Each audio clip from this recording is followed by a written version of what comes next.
Samantala mga kabrigada, si outgoing PNP Chief General Marbil nagbilin naman kay incoming PNP Chief Nicolas Torre III na ituloy ang reforma sa PNP. Brigada Kath Austria, ibrigada mo! Brigada Live Report.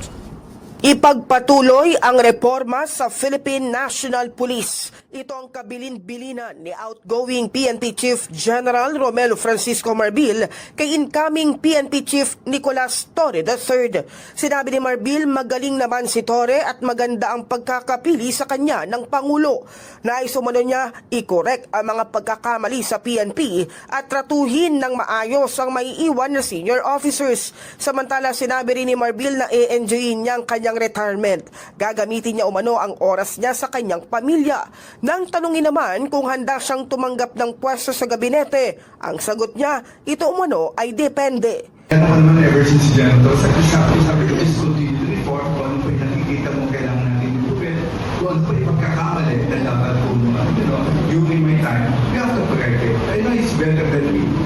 So yun lang naman, ang ano natin, of course, kita natin, the more senior officers that will be left behind. Sabi ko na, you have to see it and to treat them well.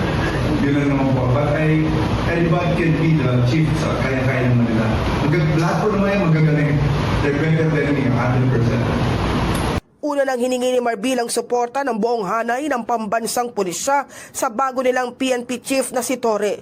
Inaasahan niyang ipagpapatuloy ni Torre ang laban kontra krimen at reforma sa PNP kasabay ng pagtutok sa disiplina, ugnayan sa komunidad at mas mahusay na investigasyon sa bawat kaso.